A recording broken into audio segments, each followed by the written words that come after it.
People often say that childhood sweethearts are no match for fate, yet I was fortunate enough to marry my childhood friend, Mary. Little did I know that until the very end of her life, she never truly loved me. In the moment of the accident, with her last bit of strength, she pressed the shard of glass that had pierced my neck, whispering, "I would give anything to meet Tom again." Then, she picked up the piece of glass, and without hesitation, plunged it into her own neck. When I woke up again, the first thing I saw was Mary rushing into Tom's arms, right there in front of everyone. On the way to the divorce, Mary and I sat in the back seat of the car, as if a vast, unbridgeable chasm lay between us. "Is divorce absolutely necessary?" I asked. "Yes," Mary replied, expressionlessly. "Tom is back. I've missed him for too long." As she finished speaking, the corners of her mouth unconsciously curled into a faint smile. Since our marriage, I had rarely seen her smile like that. Suddenly, her phone chimed with a message notification. Mary's face instantly turned as pale as paper. Her body began to tremble slightly, and tears streamed uncontrollably down her cheeks. Even while crying, she maintained that cool, noble demeanor. I picked up a handkerchief, just about to hand it to her, when she suddenly jumped up as if she had gone mad, reaching out to snatch the steering wheel from the driver's hands. "Tom committed suicide! He's dead, and I will never see him again! It's all your fault! Let's die together!" The driver was terrified and tried to grab the steering wheel, but it was too late. The car crashed straight into the large truck ahead. I fell into a pool of blood, groggy and trying to struggle for my own salvation. But Mary gave me no chance at all. Despite her arms being severely deformed, she endured the excruciating pain and pressed all the glass shards embedded in my neck down further. Then, she revealed a smile of relief, picked up the glass shards again, and stabbed them into her own neck. "Tom, I'm here to keep you company." "Young master, we have arrived at the school."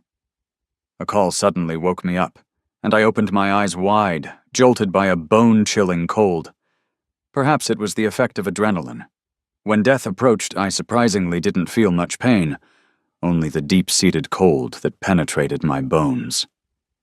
The chill from blood loss and Mary's heartless coldness intertwined, completely extinguishing my will to survive. No matter how hard I had tried to warm Mary's heart, in the end it was all in vain. I looked around in confusion, and before I could see clearly, a figure quickly darted away. I opened the car door and gazed at the familiar high school campus in front of me, feeling as if I were in a surreal dream. The figure that had already run far away was Mary. I instinctively walked towards the classroom, where a crowd of curious classmates had already gathered at the door. While Mary is actually with Tom, does George know? They are really bold, hugging each other in broad daylight. It truly makes one envious. The surroundings were filled with whispers. Upon seeing me, the crowd automatically parted to create a path. Mary's eyes were red, as if she had found a long-lost treasure, and she held Tom tightly. When her gaze met mine, a flicker of disgust flashed in her eyes.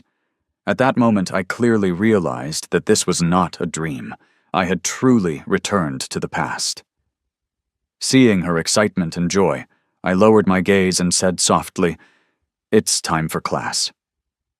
After saying that, I walked straight into the classroom. The crowd immediately dispersed, and my good brother, David, walked over to me, looking back at the two people embracing. "You're really not doing well. The person you've been chasing for so long is actually with someone else." There was a teasing smile in his eyes, but I could tell he was standing up for me. I glanced at Tom outside the window, his expression somewhat flustered, and my heart was filled with bitterness. I no longer like her, so don't associate me with her anymore. That's right. From the moment Mary endured excruciating pain to insert the glass into my throat, my love for her had completely vanished. David looked at me somewhat unexpectedly.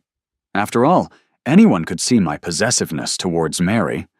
I opened my backpack, and instead of homework, it was filled with various snacks that Mary loved to eat. After thinking for a moment, I stuffed all these snacks into my deskmate's desk. Just then, the class bell rang. Mary reluctantly released her grip on Tom's neck. Tom's gaze flickered uncertainly, not daring to meet my eyes. And that cowardly look made my heart feel even more bitter.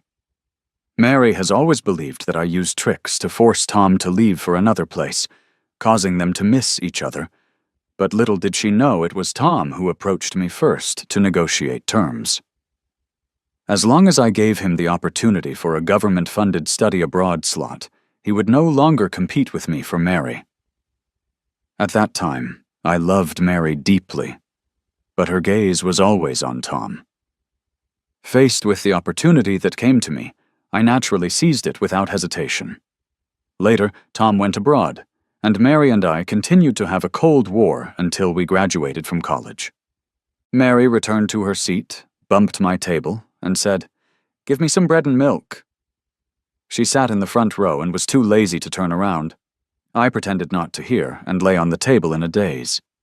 She then turned around to look at me, and seeing that I was sulking, she pouted unhappily. But the smugness in her eyes was particularly glaring. Indeed, she was with the person she liked, and here I was, the former simp. So she must be the winner in life.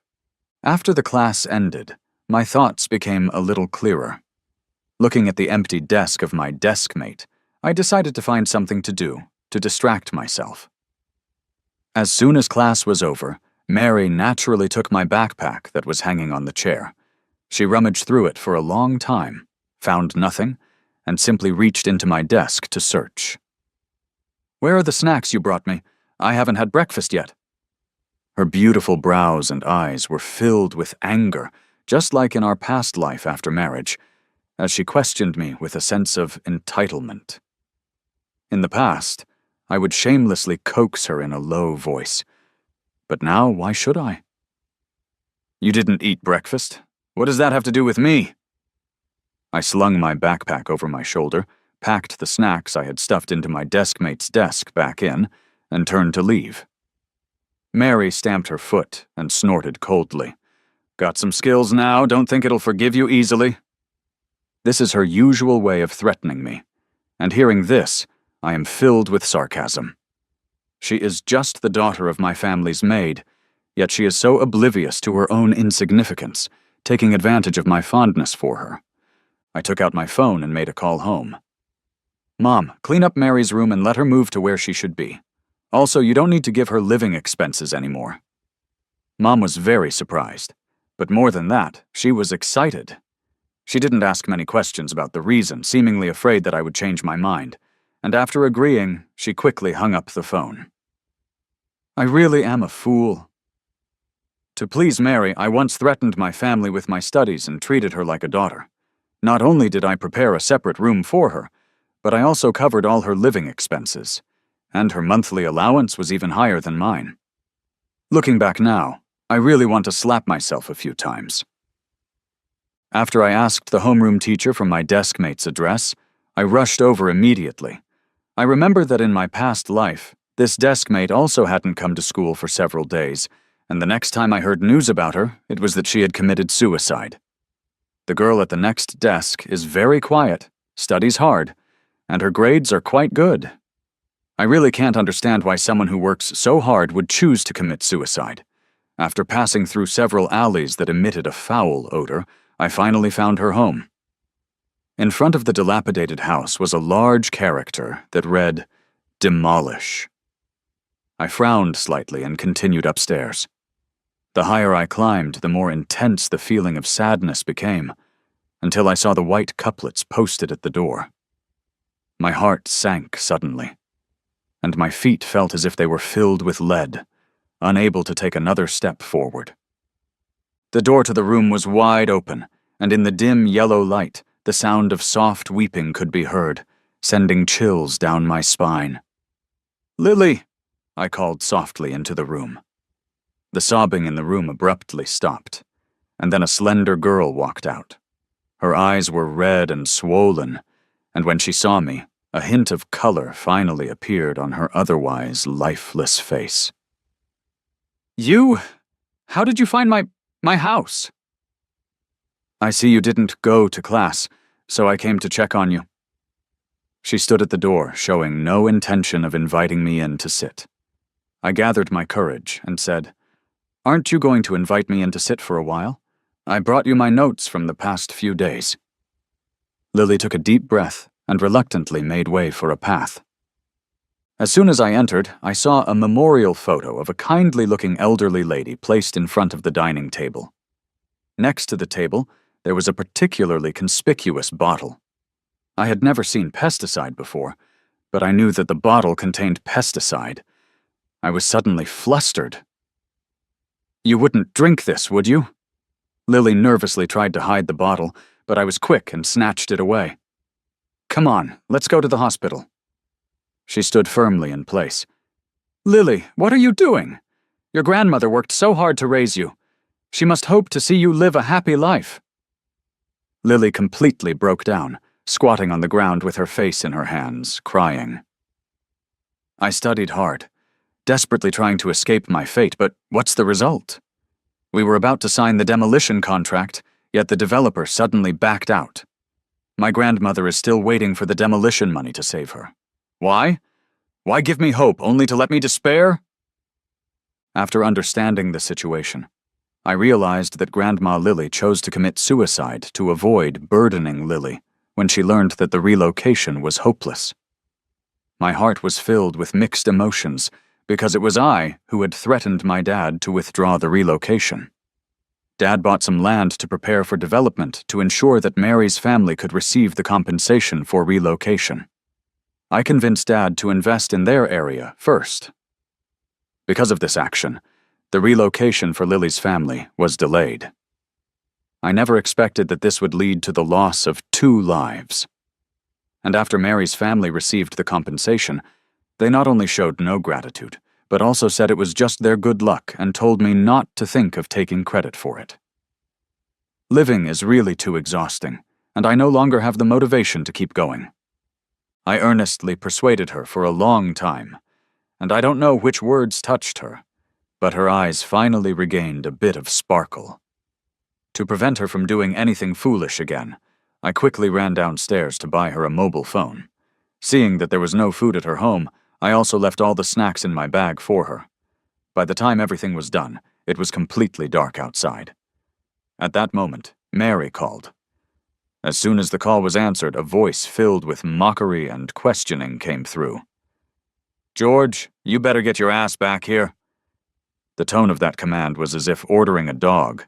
I took a deep breath and called Dad. Today I was so focused on comforting Lily that I almost forgot to cancel the demolition at Mary's house. Dad said earnestly, "You've grown up too. I won't stop you from pampering a woman, but don't let it turn her into a thankless person." Back home, Mary was elegantly sitting on the sofa, delicately holding a fork to eat fruit. Her mother looked at her with a face full of satisfaction. Seeing me, Mary frowned, crossed her legs, and rubbed her forehead, saying, "Your mom threw all my things out of my room.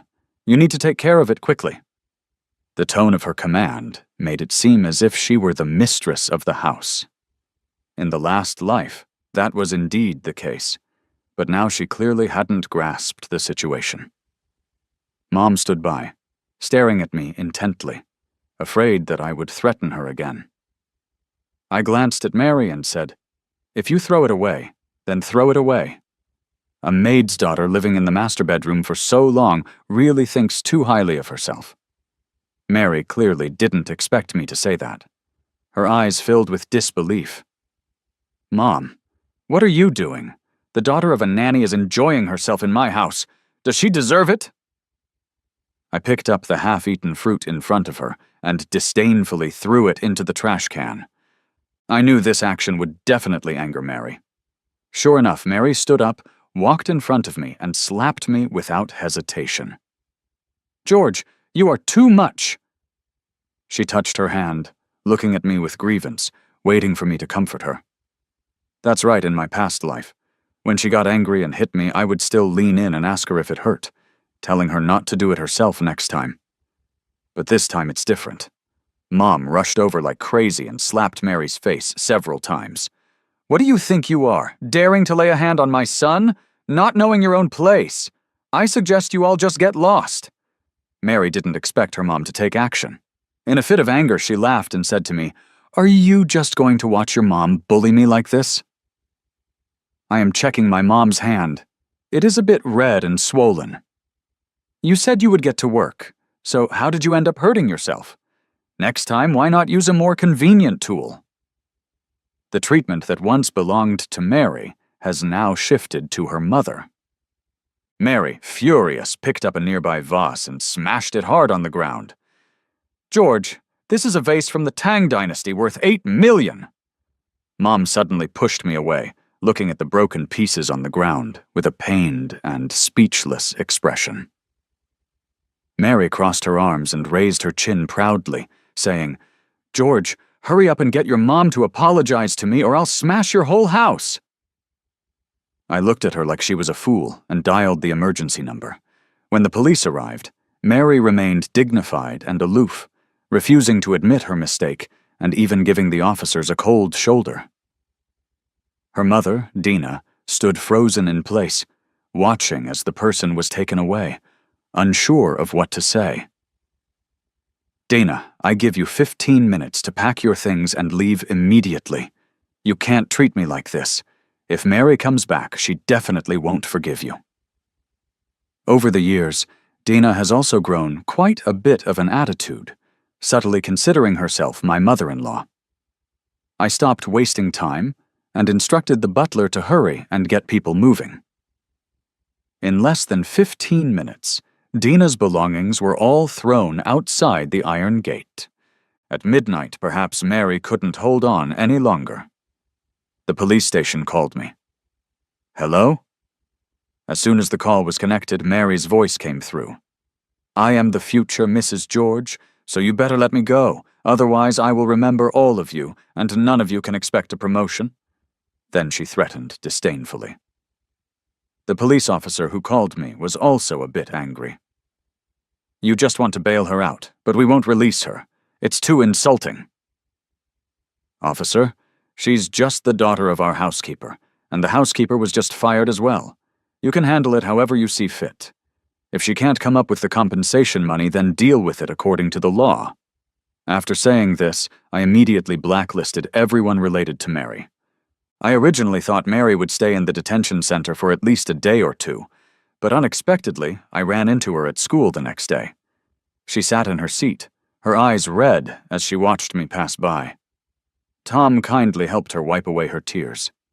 Seeing that I was indifferent, Tom turned to me and said, "I've heard everything, George. You really went too far this time. Hurry up and apologize to Mary. I bailed her out last night, and you need to transfer the bail money to me. 10 million? With that, he placed a payment code in front of me. "Tom, don't be so submissive to him. I want to forgive him," Mary said, giving me a fierce glare. I was just staring blankly at my deskmate's seat, wondering why she hasn't arrived yet. Could it be? I was just about to ask for leave to take a look when Lily walked in slowly with her backpack. Upon seeing me, she gave me a slight nod. I finally breathed a sigh of relief. Seeing that I ignored her, Mary impatiently turned around to talk to me. "George, you hurry up and return the bail money to Tom, and you need to give him an extra $10,000. He helped you so much last night." Tom's eyes lit up upon hearing this, and he pushed the payment code in front of me again. I scoffed and asked, "May I ask what he has helped me with?" At this time, the classmates in the class arrived one after another, and everyone turned to look at us. Mary's face turned red, and then, as if she understood something, she sneered. "Aren't you just jealous that Tom is with me?" "Yes, you are together with him, and it's only natural for him to help you. Why do you still want to ask me for money? What? You don't expect me to spend money to support your relationship, do you? You're so calculating. I will never like you in this lifetime." Mary pouted and snorted coldly. Tom's face looked a bit grim since he didn't receive the money. "George, how can you treat Mary like this? Even if she is with me, isn't she the person you like? Shouldn't you be willing to give for someone you like? You should hurry up and pay back the money." When he said this, the classmates couldn't help but shake their heads. "I don't like her anymore. The person I like is Lily." I propped my chin up with my hand, looking at Lily sitting beside me. Hearing my words, Lily stiffly turned her head to look at me. "You just keep pretending," Mary snorted coldly, pushing her desk forward and creating some distance between her desk and mine. Having lived a whole life, she is still so immature. She can't really think that this is cute, can she? For the next week, Mary ignored me completely. But her gaze always carried a sense of grievance and resentment, until the days of sending Mary her living expenses every month. On that day, she was restless, constantly pulling out her phone to check. By the time school was over in the afternoon, she still hadn't received her allowance and could no longer sit still. She stopped me at the school gate, skillfully getting ready to get in the car. I quickly locked the car door, lowered the window, and looked at her. "George!" Mary glared with wide eyes. "My car is not something just anyone can sit in. Why hasn't your mom sent me the living expenses this month? Does she look down on me and want to humiliate me?" I looked around at the onlookers and said loudly, "You're just the daughter of my family's maid. We only gave you living expenses out of pity. Now that your mom has been fired from our house, what face do you have to ask me for living expenses?" When her identity was exposed, Mary's eyes turned red all of a sudden. She threw her backpack in my face and ran away crying. Tom walked over, looking down at me sitting in the car, his eyes revealing jealousy. "You've really gone too far this time. Transfer $100,000 to me, and I'll help you smooth things over with her. Otherwise, you two will really be completely at odds." He earnestly took out his phone to show the payment code. I directly had the driver drive away. The wheels rolled over Mary's backpack. After that period, Mary completely severed ties with me. She went around making threats to cut off her friendship and constantly gave my friends the cold shoulder. David was publicly humiliated by her several times, but he remained silent and endured it. One day, David and I were having lunch with Lily in the school cafeteria when Mary and Tom walked over side by side. They looked around for a while, but couldn't find a seat, so they came over to us. "Move aside," Mary shouted at Lily. During this time, to give Lily psychological support, I asked her to be my tutor. I glanced at the dishes in Mary and Lily's bowls. There was only one vegetable dish and a bowl of free soup in Mary's, while Lily's bowl was filled with a lavish meal. Seeing this, Mary was even more furious. "George, let her go, and we can have a good talk as long as you sincerely admit your mistake." "Come on, Lily, eat more." I completely ignored Mary and kept serving food to Lily. She was just too thin. Mary felt neglected and embarrassed, so she kicked David with her foot. "Step aside." After this period of time, David has already come to believe that I don't like Mary, and he stretched out his long legs and kicked back at Mary. "What do you think you are, daring to order me around?" Mary was kicked and stumbled, spilling the vegetable soup all over herself, looking utterly disheveled. I looked at all of this coldly, feeling a bit amused inside. Mary always thought that others respected her because she deserved it. In fact, without me, no one would give her any face at all. Mary was overwhelmed with shame, and Tom also felt very embarrassed. He quickly pulled Mary away and left. As soon as the others left, Lily immediately pushed my hand away. "All right, everyone is left. Stop acting. It is already May, but Lily's hands are still cold." "How do you know I don't really like you anymore?" I asked. Lily lowered her eyes and said, "I don't deserve you. I am already very grateful to be able to help you with your studies." Hearing this, my feelings were complicated, and I went to the pavilion alone without finishing my meal. Indeed, during this time, I used Lily to get back at Mary, but it was not because I still loved Mary or wanted to make her jealous. I simply wanted to make her feel bad. Lily was used by me, and she must feel terrible about it. Just as I was thinking, Tom's voice came through. Mary, why don't you apologize to George? My mother's medical expenses can't wait any longer. I know this has been unfair to you, but I will make it up to you. Tom, don't say that. I didn't know Annie's condition was so serious. It's all George's fault. I don't mind apologizing to him. I'm just worried that you might be jealous. I'm fine, as long as I know you have me in your heart. I'm just worried about you feeling wronged. Any grievances you suffer by George's side, I will make sure to get back for you in the future. I looked at the two people standing together in the bamboo forest, feeling like I had swallowed a fly. What do I count in their play? Fortunately, there is less than a month until the college entrance examination, and that $8 million compensation is enough to give Mary a headache. The afternoon after school, Mary again thoughtlessly tried to sit in my car. I was waiting for someone and didn't stop her in time, so she squeezed in. Amy's backpack is at your house, so go get it. I pointed to a dog sleeping in a doghouse not far away and said, Your backpack is over there. Mary took a deep breath, crossed her legs, and was about to eat the fruit in the car. I watched as Lily's figure drew closer, feeling a bit anxious for some reason. I was a little afraid of letting Lily see me with Mary. What exactly do you want to do, George? I've thought it through. I can forgive you, but you have to take responsibility for Tom's mother's medical expenses and for the vase you broke last time. I suffered a lot at the police station, and you even made me pay for it. It really infuriated me. If you give me $10 million for this matter, I can forget all of it. The more I listened, the more speechless I became. Seeing that Lily was about to arrive, I kicked Mary out and instructed the driver to take the car to the front gate.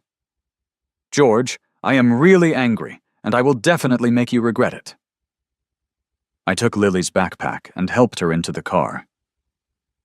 The college entrance examination is coming soon, so you'll have to work hard during this time. After many years in society, I have almost forgotten everything I learned in high school, but I can pick it up quickly with Lily tutoring me. My scores have now reached 600 points.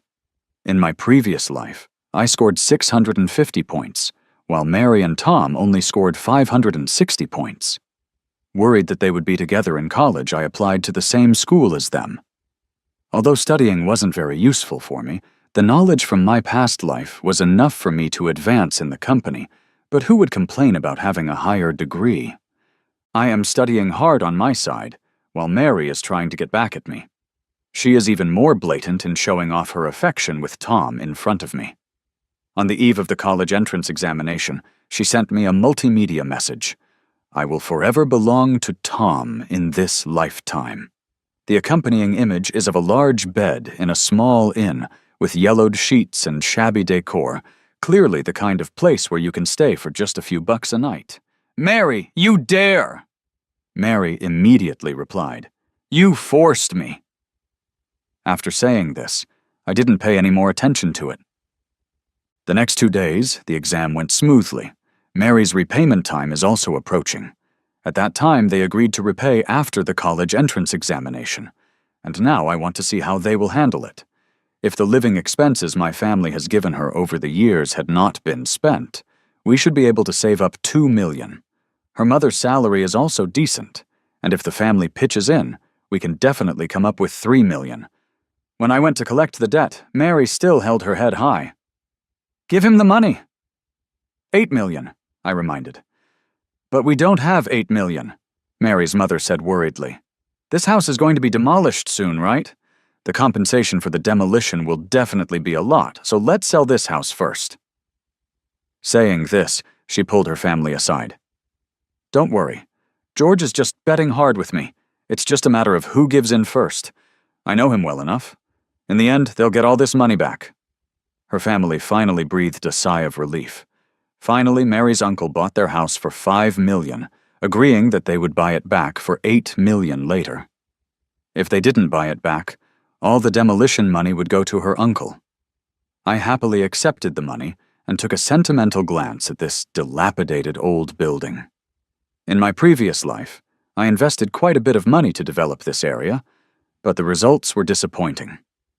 Although I didn't lose money, I also didn't make any profit. Under my persuasion, Dad chose to breach the contract and gave up this pie piece of land. Relocation? Don't even think about it. This place will always be a slum for the rest of our lives. I got $8 million and wanted to celebrate with David and Lily, but when I arrived at Lily's house, it was already empty. I received a farewell letter from her, in which she expressed her gratitude for my presence that day, and said that when she is able, she will repay me. I completely lost contact with Lily and inquired with the teacher about which school she went to, but I had no results. I felt empty inside. To get rid of this uncomfortable feeling, I started a business with this $8 million. The summer vacation ended, and Mary appeared before me again. She looked thin and disheveled, completely unlike the glamorous Miss George from her previous life. Only the sarcastic and haughty expression on her face remained unchanged. "George, I am already pregnant with Tom's child. Do you regret it?" I frowned as I looked at her, feeling shame for having once liked someone like her. Fortunately, in this lifetime I have nothing to do with her anymore, otherwise it would be even more humiliating than having a criminal record. Regret is useless. I will give birth to his child and then marry you, making you suffer as you watch me raise his child. This is what you owe him from your past life. She looked at me mockingly, thinking that this would hurt me. I quickly sent a message to the property management asking them to increase security. When Mary was being escorted away by the security, she screamed hysterically, "George, you can't let anyone harm my child. This is my child with Tom, and even if you love me, you have no right to do this. Even if I die, I will give birth to my child with Tom. If you dare to touch this child, I will never forgive you for the rest of my life." In her desperate screams and struggles, she was carried by the security guards to outside the community gate, and then no one cared for her anymore. From the video sent to me by the security guard, I saw her repeatedly mumbling, "Why did you throw me out and not care about me anymore? Shouldn't George force me to get rid of the baby and start over with me?" Her hands were trembling, and her gaze gradually turned fearful. "Mary, how are you? Did George hurt you? If he dares to touch our child, I will fight him to the death." Tom absent-mindedly looked into the community, hoping someone would come out quickly. He didn't do anything. Do you think George is giving up on me?" Mary anxiously grabbed Tom, feeling something slipping away. Tom also looked bewildered. "Have you been inside already?" "Yes." Tom furrowed his brow tightly. Then how could he remain indifferent? The two fell into confusion.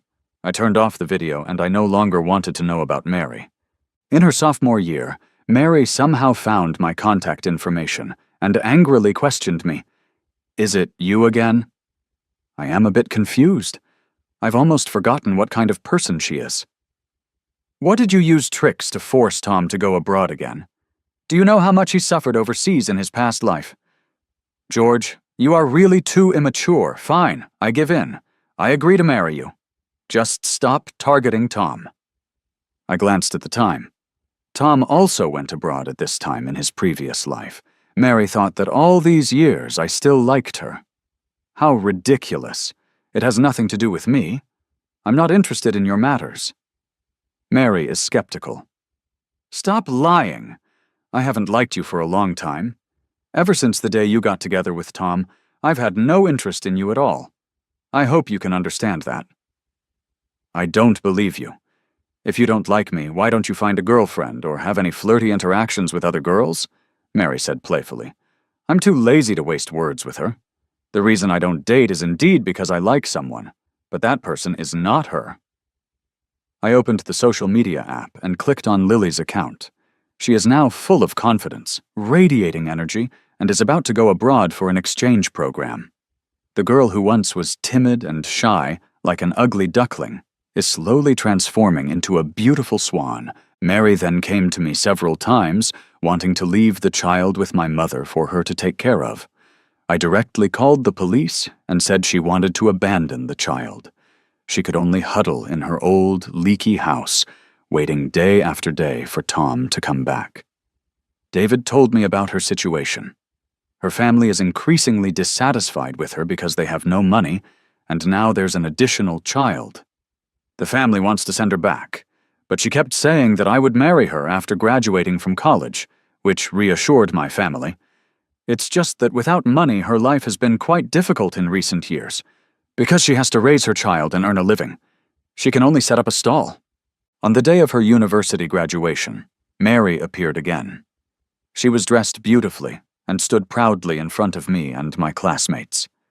In my past life, I proposed to her while taking graduation photos. A patch of grass nearby has been lovingly marked out, decorated with flowers and balloons in a very romantic way. Mary naturally spotted it at a glance. She let out a soft hum, turned her head away, pouted, and said, "You want to use public opinion to pressure me into accepting your proposal again in front of everyone. You always do this. Fine, fine, this time I agree to you." She hotly walked towards the center of the proposal. Just as I reached out my foot to step in, a girl suddenly pulled me out. "What are you doing? Didn't you see someone proposing? Don't cause trouble!"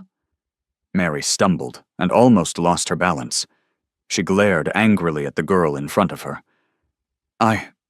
The protagonist of this proposal banquet?"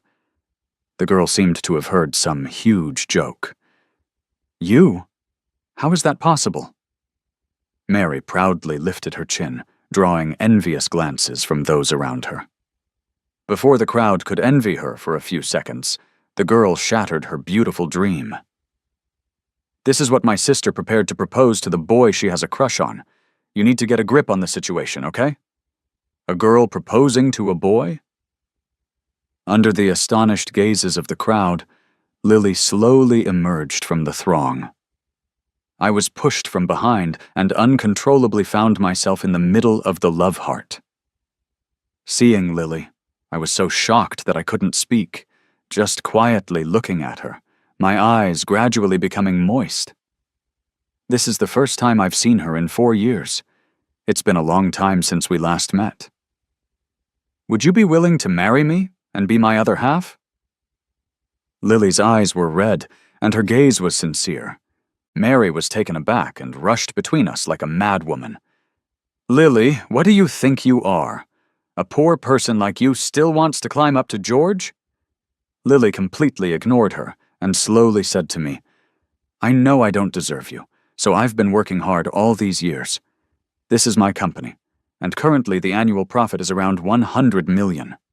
In the future, it can develop even better." Lily shoved a pile of documents into my hands. "This is my savings, only 1 billion. I know this is far less than your family's assets, but I have money, so I won't covet your family's wealth.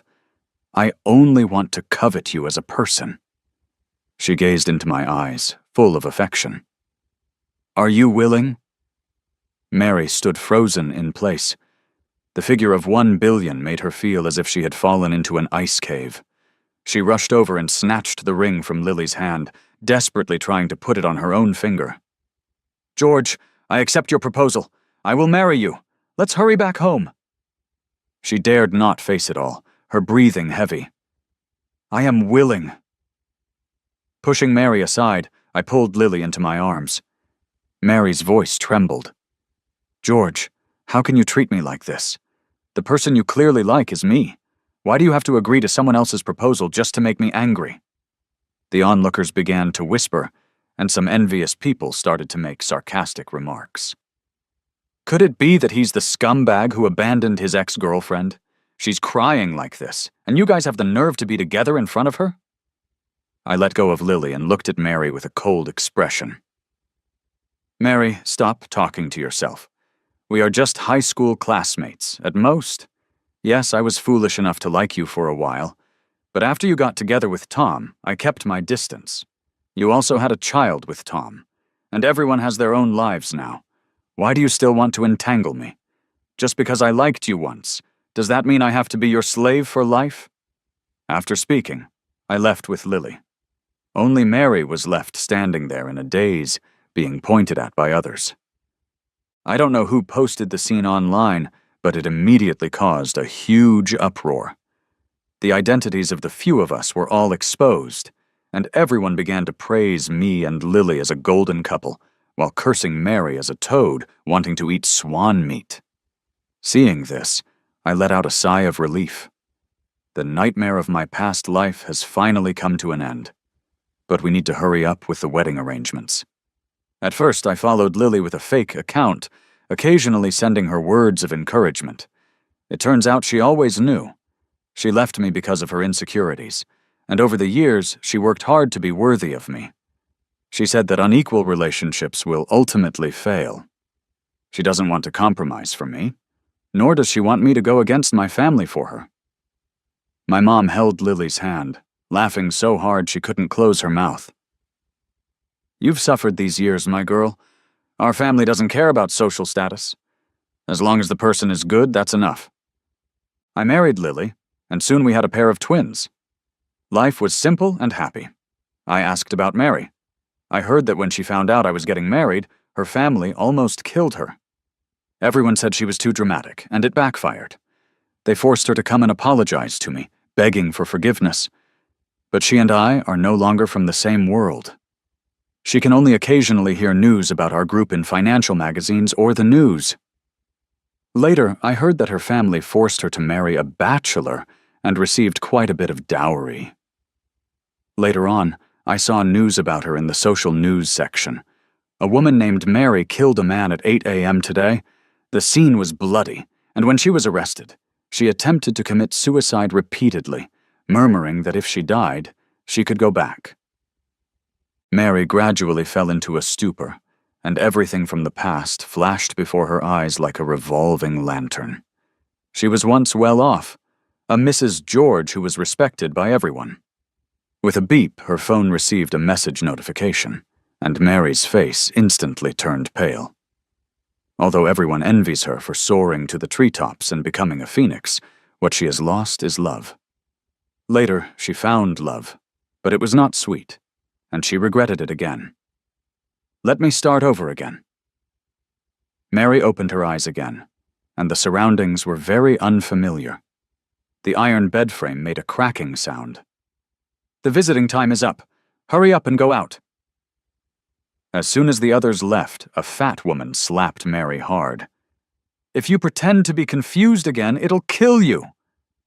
Mary's anguished voice echoed throughout the entire cell. She had no chance to go back.